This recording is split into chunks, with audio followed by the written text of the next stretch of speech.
The letter trembled in Emma's hands, its edges creased from her nervous grip, as if the words she poured onto the page could unravel her entire world.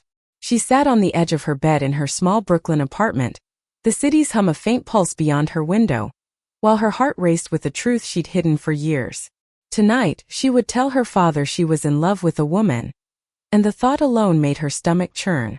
Emma, 28, had always been the dutiful daughter, the one who smiled through her father's remarriage to Claire, a woman whose polished exterior masked a sharp tongue. Growing up in upstate New York, Emma had learned to navigate her father's expectations: good grades, a stable job, a life that fit neatly into his conservative worldview. But Lily had changed everything.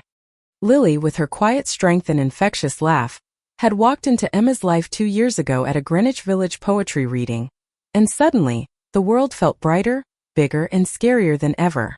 The apartment smelled of chamomile tea, a habit Emma had picked up from Lily, who was now in the kitchen, humming softly as she prepared dinner. Emma glanced at the letter again, her neat handwriting confessing her love for Lily, her fear of rejection, and her hope that her father could understand. She'd spent weeks crafting it, each word a step toward freedom. But the memory of Claire's voice, cold, clipped, calling her daughter, at the last family dinner made Emma's resolve waver. Claire, her father's new wife of 3 years, had a way of making Emma feel like an outsider in her own family, her saccharine smiles never reaching her eyes. "Am you okay?" Lily's voice broke through, soft but steady. She stood in the doorway, her long black hair catching the glow of the hallway light, her brown eyes searching Emma's face. At 30, Lily was a graphic designer with a knack for seeing beauty in chaos, and she'd been Emma's anchor through every storm. Emma forced a smile, tucking the letter under a notebook. "Yeah, just thinking," Emma replied, her voice barely above a whisper. She wanted to tell Lily about the letter, about the weight of her father's approval, but the words caught in her throat. Lily crossed the room, sitting beside her, her hand finding Emma's with a gentle squeeze. "You don't have to do this tonight," Lily said, her tone laced with understanding. "But if you do, I'm right here." Emma nodded, her throat tight. She'd always been the planner, the one who mapped out every step. But love, she'd learned, was anything but predictable. She thought back to the night she and Lily first kissed, under a street lamp in the pouring rain, the world fading away until it was just them. That memory gave her courage, but it also reminded her of what she stood to lose. Her phone buzzed on the nightstand, shattering the moment. It was a text from her father. "Dinner tomorrow at our place. Claire's cooking. Bring someone if you want." Emma's heart sank. The invitation felt like a test, one she wasn't ready to face. She hadn't told her father about Lily, not in the 2 years they'd been together. He knew she had a roommate, but the truth? That was still locked away, buried under years of fear and unspoken rules. "I have to tell him," Emma said, more to herself than to Lily. "If I don't, it's like I'm ashamed of us. And I'm not." Lily's eyes softened, but there was a flicker of worry in them. "I know, but your dad. He's not exactly open-minded." And Claire, she stopped, her jaw tightening. They both knew Claire's influence over Emma's father was unshakable. Claire, with her perfectly curated life, her church committees, and her subtle disdain for anything that didn't fit her mold. Emma stood, pacing the small room. "I've waited long enough. He's my dad. He loves me. He'll get it, right?" Her voice cracked, betraying her doubt. Lily rose, pulling her into a hug, and for a moment, the world felt safe again. The next day, Emma stood outside her father's house in the suburbs, the letter tucked into her purse like a ticking bomb. The air was crisp, the leaves a riot of red and gold, but Emma felt only the weight of what was coming. Lily had offered to come, but Emma insisted on doing this alone. She needed to face her father without the buffer of Lily's presence, to prove to herself she could stand in her truth. Her father, Tom, greeted her at the door, his broad smile as familiar as the old flannel shirt he wore. At 55, he was a man of routine, a high school football coach who valued loyalty and tradition above all else. "There's my girl," he said, pulling her into a hug. But as Claire appeared behind him, her blonde hair immaculate, her smile tight, Emma's courage faltered. "Dinner's almost ready, sweetheart," Claire said, her voice dripping with false warmth. "You didn't bring your friend?" Emma's stomach twisted. "No, just me," she managed, her hand brushing the letter in her purse. The dining room was a shrine to Claire's taste: floral curtains, a gleaming mahogany table, and a cross hanging prominently on the wall. Emma sat across from her father, Claire at his side, and the meal began in a haze of small talk. But every bite felt like a countdown. As Claire served dessert, Emma's resolve hardened. She couldn't wait any longer. "Dad, I need to tell you something," she said, her voice trembling but clear.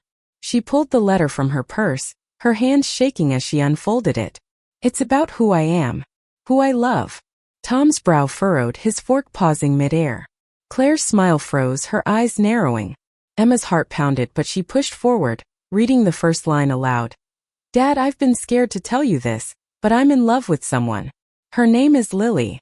The room went silent, the air thick with tension. Tom's face was unreadable, his eyes fixed on the table. Claire's lips parted, but before she could speak, Emma continued, her voice gaining strength. "She's everything to me. I've never been happier. But I've been so afraid you wouldn't understand." Tom set his fork down, his hands clasping together. "Emma," he said, his voice low, "you're my daughter. But this isn't what I expected." Claire's voice cut in, sharp and cold. "This is a choice, Emma. A sin. You can't just throw this at us and expect us to accept it." Emma's chest tightened, her eyes burning. "It's not a choice, Claire. It's who I am." Tom looked between them, his face a mix of confusion and pain. "I need time," he said finally, his voice heavy. "I don't know what to say right now." Emma nodded, tears spilling over as she folded the letter and stood. "I'll give you time," she whispered, her voice breaking. She left the house, the letter still in her hand, its words now feeling like a wound. As she drove back to the city, the tears came harder, blurring the road ahead. She pulled over, her hands shaking as she tore the letter to pieces, each rip a release of the pain she'd carried for so long. But even as the pieces scattered, Emma knew this wasn't the end. It was the beginning of something new, something terrifying but hers. Back in her apartment, Emma sat on the floor, the torn fragments of her letter scattered around her like fallen leaves. The city outside buzzed with life, but inside, she felt hollow, her father's words echoing in her mind. "I need time." She'd expected resistance, maybe even anger, but his silence hurt more than she'd imagined. Lily found her there, her eyes red and swollen. Without a word, she knelt beside Emma, gathering the pieces of the letter as if they were precious. "You don't have to tell me," Lily said softly, "but I'm here when you're ready." Emma's voice cracked as she recounted the dinner, the way her father's face had closed off, the venom in Claire's words. "She called it a sin, Lily. Like loving you is something dirty." Her hands clenched, the weight of Claire's judgment sinking in. "And Dad, he didn't defend me. He just sat there." Lily's arms wrapped around her, a steady warmth against the storm in Emma's heart. "He's your dad, Em. He's shocked, but he loves you. Give him a chance to catch up." Emma wanted to believe her, but doubt gnawed at her. She'd spent her life trying to make her father proud, from acing math tests to cheering at his football games. But this was a part of her he might never accept. And Claire's influence loomed like a shadow, twisting her father's love into something conditional. The next morning, Emma woke to a text from her father. "Can we talk? Just you and me." Her heart leapt, a flicker of hope igniting. She agreed to meet him at a diner in Manhattan, a place they used to go when she was a kid, splitting milkshakes and laughing over silly stories. Maybe she thought there was still a chance. The diner was a time-capsulered vinyl booth, the smell of coffee and bacon, and a jukebox playing old rock hits. Tom sat in their old booth, his hands wrapped around a mug, his face lined with worry. Emma slid in across from him, her heart pounding. "I read your letter," Tom said, his voice low. "Or what was left of it. You left it on the table last night." Emma's breath caught. She hadn't realized she'd left the torn pieces behind. "Dad, let me finish," he interrupted, his eyes meeting hers. "I don't understand this, Emma. I don't know why you feel this way, or why you didn't tell me sooner. But I know I don't want to lose you." Tears pricked her eyes, but she held them back. "I didn't tell you because I was scared you'd look at me differently. Like I'm not your daughter anymore." Tom's face softened, but there was still a distance in his eyes. "You'll always be my daughter. But this It's hard for me. I grew up in a different time with different rules. And Claire doesn't get to decide who I am. Emma cut in, her voice sharp. She's not my mom. She doesn't get to call me daughter and then judge me like that. Tom sighed, rubbing his temples. She's my wife, Em. She's trying to protect our family. Protect it from what? Me. Emma's voice rose, drawing glances from nearby tables. She lowered it, leaning forward. Dad, I love Lily. She makes me happy. Isn't that enough? Tom didn't answer right away. His gaze fixed on his coffee. Finally, he said, I want you to be happy. But I need to figure this out. Can you give me that? Emma nodded, her throat tight. It wasn't the acceptance she dreamed of, but it was a start. As they parted ways, Tom hugged her longer than usual, and she clung to the hope that he'd come around. But back at home, Claire's influence lingered. A voicemail waited on Emma's phone, Claire's voice syrupy sweet. Emma, I hope you're okay. We're praying for you. If you ever need to talk, I'm here. The words felt like a trap, and Emma deleted the message, her hands shaking. Lily, sensing her unease, suggested a weekend getaway to the Catskills, a chance to escape the city and the weight of family expectations. Emma agreed, desperate for a break. They rented a small cabin, surrounded by towering pines and a quiet that felt like a balm. There, wrapped in blankets by a crackling fire, Emma felt the tension ease. Lily's laughter, her gentle teasing, reminded Emma why she was fighting for this love. One night, as they lay under a blanket of stars, Emma whispered, I don't know if I can do this without him. My dad's always been my rock. Lily turned to her, her eyes reflecting the starlight. You're stronger than you think, Em. And you've got me. We'll figure this out together. But the peace was short-lived. Back in the city, Emma found an email from Claire, forwarded to her father, with a link to a church seminar on healing same-sex attraction. The words hit like a punch and Emma's anger flared. She forwarded the email to Lily, her fingers trembling as she typed. She's trying to fix me. Lily's response was immediate. You're not broken. Don't let her make you feel like you are. But the words couldn't erase the sting. Emma knew Claire's influence was growing, pulling her father further away. She needed to act, to show him who she was before Claire's judgment became his truth. Emma decided to invite her father to meet Lily. It was a risk, but she needed him to see the woman she loved, to understand that their relationship wasn't a phase or a mistake. She chose a neutral spot, a small cafe in Brooklyn, where the clink of coffee cups and the murmur of conversation might ease the tension. She texted her father, Lunch this Saturday? I want you to meet someone special. Tom's reply was brief. Okay, I'll be there. No mention of Claire, which Emma took as a small victory. But as Saturday approached, her nerves grew. What if he saw Lily and still couldn't accept her? What if Claire had already poisoned his mind? Lily, sensing Emma's anxiety, spent the week grounding her. They cooked together, danced to old jazz records, and talked late into the night. He's going to see how much we love each other, Lily said, her voice firm. That's what matters.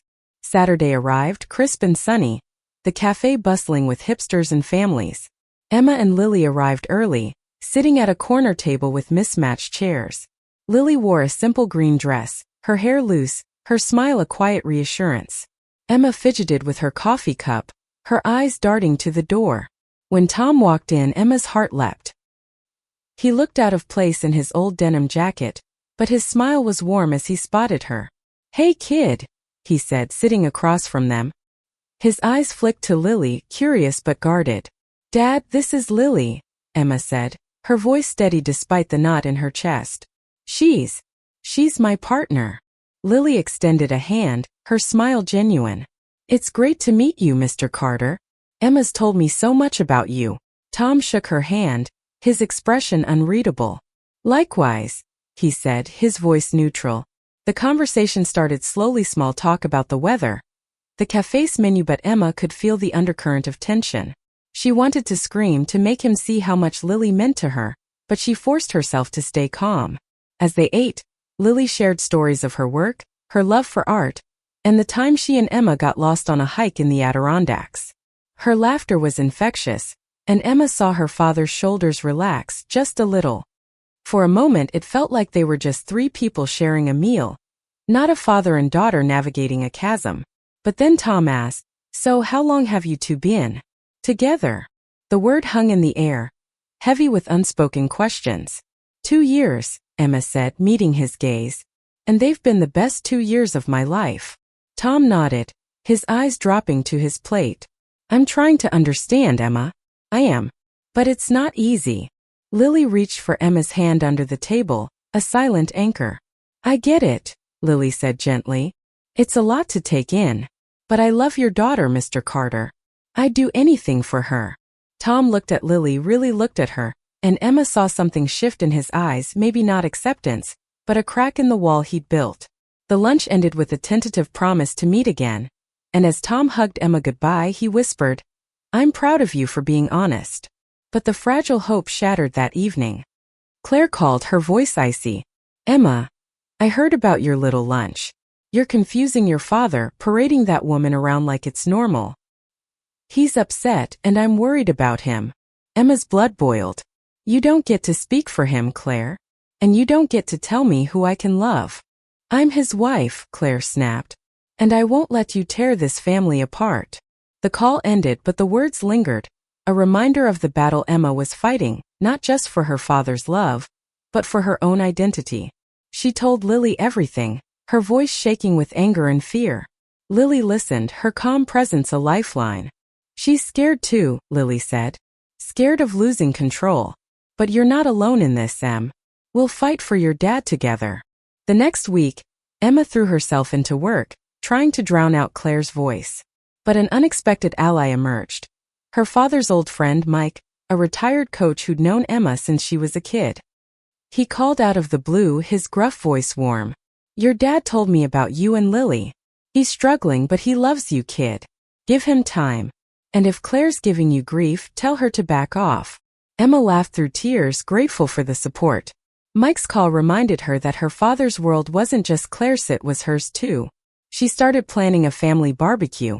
A chance to bring everyone together, including Lily. If Claire wanted a fight, Emma would show her that love was stronger than judgment.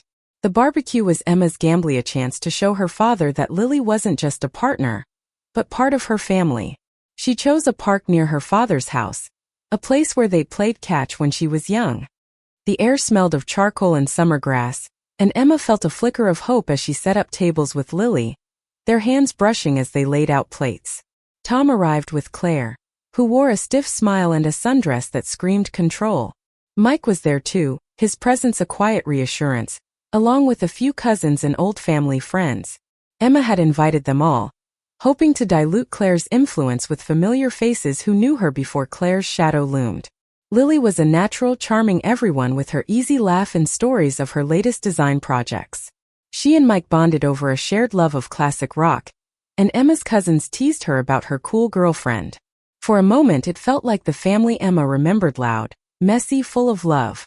But Claire's eyes never left Emma, her gaze sharp as a blade.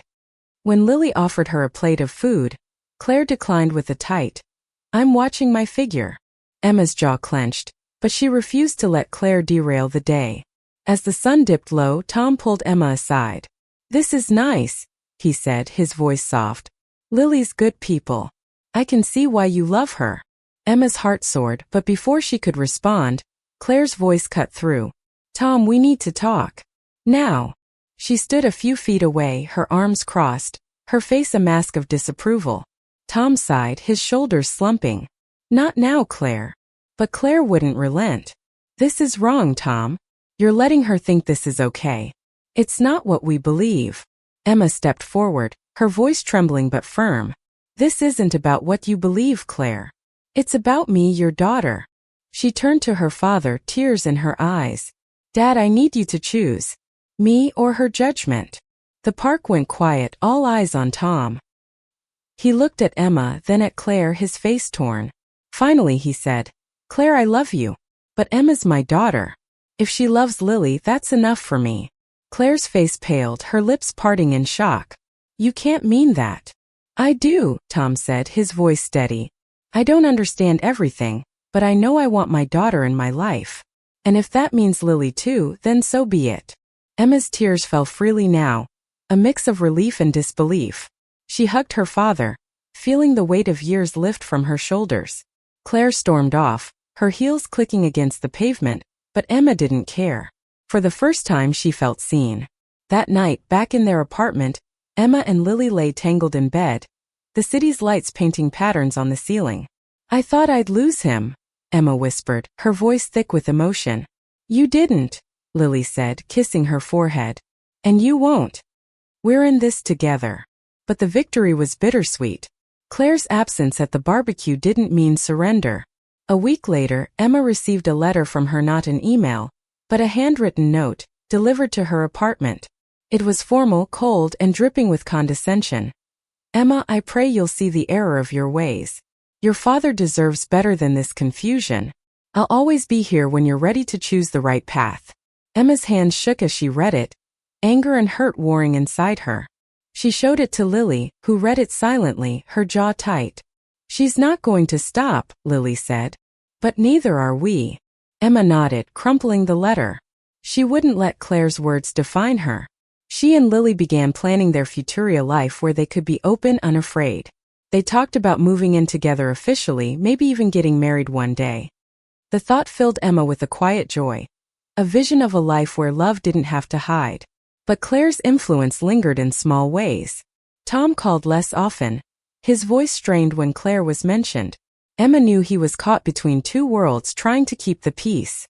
She didn't push him, but she made sure to keep their connection alive. Weekly coffee dates, texts about his football team's latest game. She wanted him to know she wasn't going anywhere. Months passed and Emma and Lily's love grew stronger, a quiet defiance against Claire's judgment. They moved into a new apartment together, a sunny loft in Williamsburg with space for Lily's art and Emma's books. It felt like a fresh start, a place where they could build a life free from the shadows of the past. But Claire's presence lingered like a storm cloud. She sent occasional texts, veiled in concern but laced with guilt. "Your father misses you. He's not himself." Emma ignored them, focusing on her life with Lily and her slowly mending bond with her father. Tom had started calling more, even visiting their new place for dinner. He was awkward at first, but Lily's warmth put him at ease, and Emma saw glimpses of the dad she'd always known. One evening, as Emma and Lily prepared for a gallery opening of Lily's work, Tom called.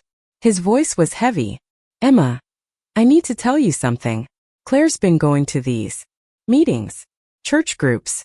They're telling her you're lost, that I'm failing as a father by supporting you." Emma's heart sank. "Dad, you're not failing. You're trying. That's more than I could have asked for." "I know," he said, his voice breaking. "But she's hurting, Em. And I don't know how to fix it." Emma gripped the phone, her eyes meeting Lily's across the room. "You can't fix her, Dad. She has to decide what kind of family she wants to be part of." "But I'm your daughter, and I'm not going anywhere." The call ended, but the weight of it stayed with Emma. At the gallery, surrounded by Lily's vibrant paintings, she felt a surge of pride. Lily was her home, her future. As they mingled with friends and strangers, Emma noticed a familiar face in the crowd. Mike, her father's friend, grinning as he admired Lily's work. "Your dad's proud of you," he said quietly. "He talks about you all the time." Emma smiled, tears pricking her eyes. "Thanks, Mike. That means a lot." The night was a success, but as they returned home, a letter waited under their door. It was from Claire, her handwriting sharp and precise. "Emma, I've tried to understand, but I can't condone this. I've asked Tom to choose. I hope you'll do the same." Emma's hands trembled as she read it aloud to Lily. The words felt like a final blow, a demand to tear her family apart. But this time Emma didn't cry. She looked at Lily, her anchor, and felt a clarity she hadn't before. "I'm done letting her control this," Emma said, her voice steady. "I'm going to talk to Dad. One last time." The next day, Emma drove to her father's house, her heart pounding but her resolve unbreakable. Tom met her at the door, his face weary. "I got Claire's letter," Emma said, holding it up. "She's asking you to choose, Dad. But I'm not. I just want you in my life." Tom's eyes filled with tears. "I don't want to lose you, Emma. Or Claire. But I can't keep living like this, torn between you both." "Then don't," Emma said, her voice soft but firm. "Choose love, Dad. Not fear. Not judgment. Love. Tom nodded, pulling her into a hug. I'm trying, kid. I promise. Weeks later, Tom called with news. He and Claire were separating. It's not just about you, he said. It's about me too. I can't be with someone who asks me to turn my back on my daughter. Emma cried then, not from pain but from relief. She and Lily invited Tom to their apartment for Thanksgiving, a small gathering with Mike and a few friends. As they laughed and shared stories around the table, Emma felt a wholeness she hadn't known was possible. Claire's absence was a quiet ache, but it was overshadowed by the love that filled the room. In the end, Emma didn't erase her truth. She rewrote it, stronger and braver, with Lily by her side and her father learning to walk beside them. The letter she'd torn apart had been a beginning, not an end, a step toward a life where love didn't need to hide, and family was defined not by judgment, but by acceptance. Thank you for listening. Like and subscribe to get notifications about next videos.